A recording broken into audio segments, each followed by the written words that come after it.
Hello friends, I welcome you in lecture number 1 on counting. From this lecture onwards, we are going to discuss different counting principles, or we are going to discuss the techniques of counting, or we can say that the basics of counting.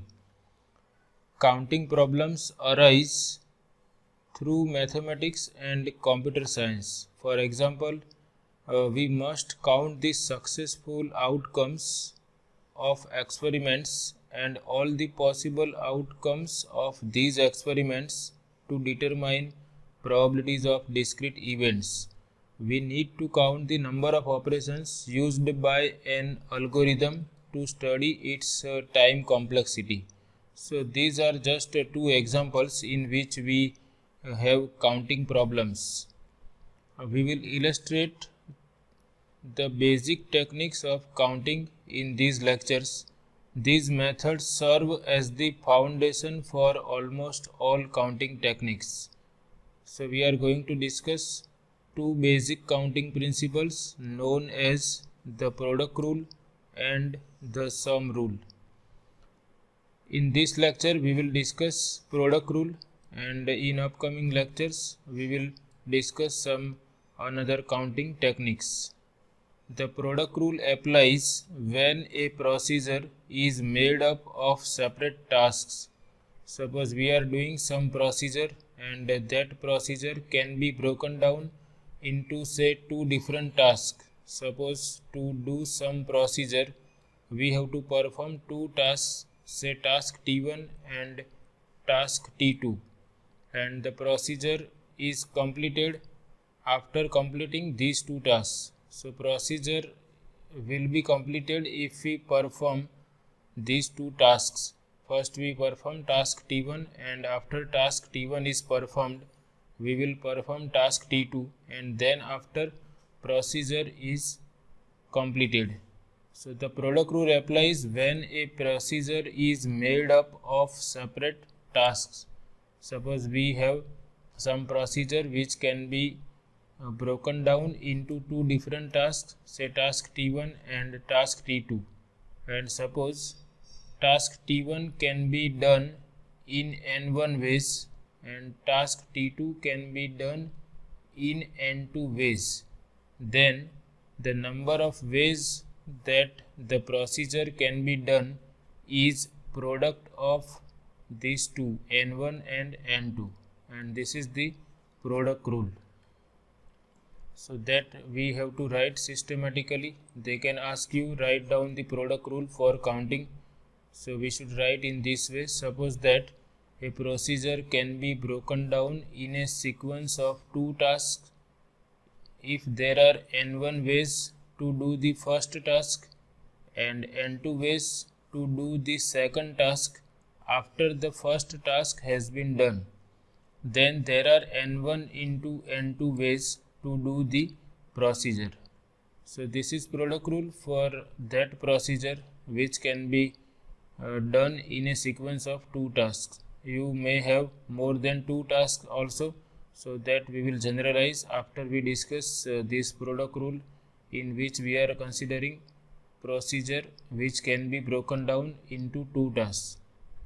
So here I have taken this example to explain this.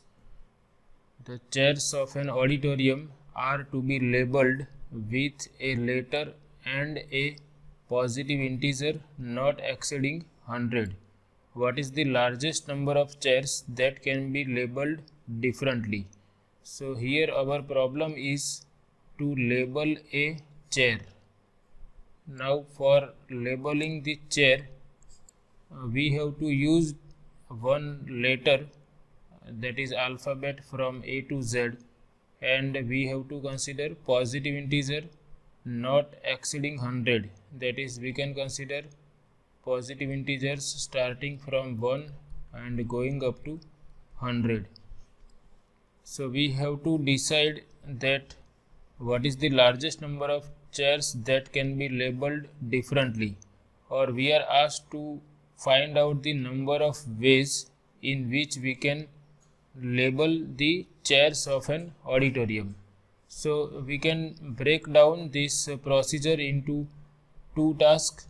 first task we can consider as to assign a letter to the chair, and second task is to assign a positive integer from 1 to 100 to that chair.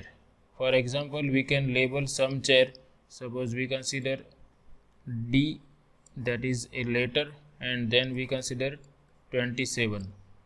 So first we assign a letter and then we assign a positive integer to label a chair. So this procedure can be broken down into two tasks. Task T1 is assigning one of the 26 letters, and task T2 assigning one of the 100 possible integers to the chair. Now the number of ways of doing task T1 is we can assign any letter starting from A to Z. That is, there are 26 ways to assign a letter to the chair.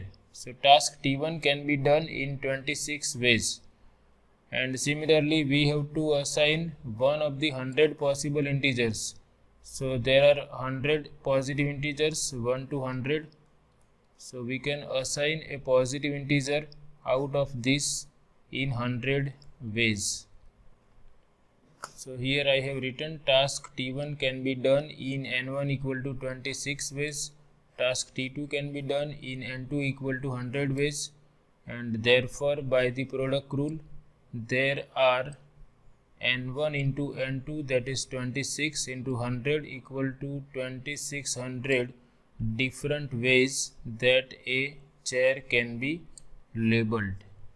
So here we have multiplied N1 and N2. N1 is the number of ways in which task T1 can be done, which is assigning one of the 26 letters.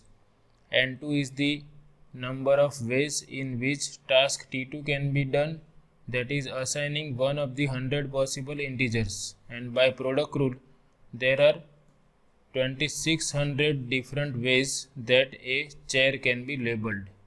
And therefore we answer in this way: the largest number of chairs that can be labeled differently is 2600. Okay, we are answering in this language. We are asked to find out what is the largest number of chairs that can be labeled differently. So the largest number of chairs that can be labeled differently is 2600. We consider another example. There are 32 microcomputers in a computer center. Each microcomputer has 24 ports. How many different ports to a microcomputer in the center are there? So we have to find out the different ports to a microcomputer in the center. So this procedure can be done into two tasks. First task we can consider as to decide the ports. We have to first select the microcomputer.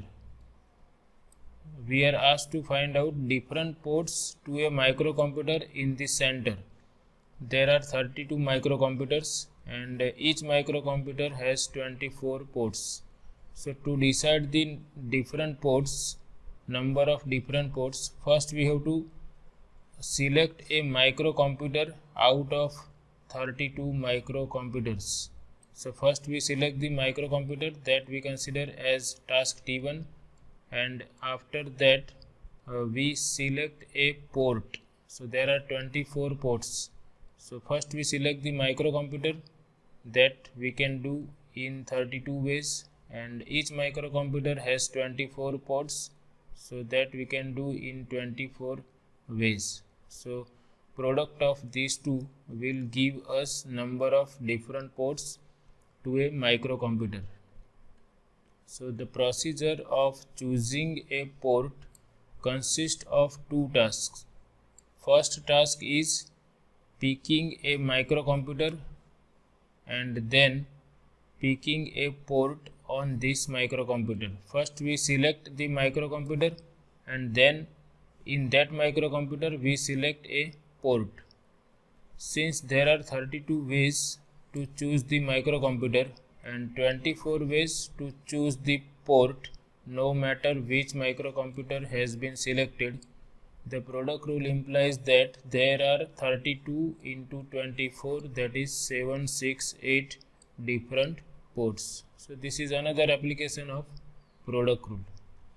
So in this way, product rule is helpful to count the number of ways of performing some procedure, and we will remember that we will apply product rule if we have a procedure that can be done in different task, subsequent task. First we perform task T1, after that we perform task T2. So if we have a procedure that can be broken down into subsequent tasks, say T1 and T2, and if N1 is the number of ways of doing task T1, N2 is the number of ways of doing task T2, then product rule says that the number of ways of doing this procedure is product of N1 and N2. We can generalize this to more than 2 tasks also, that we will discuss in upcoming lecture. I hope you like this lecture. Thank you.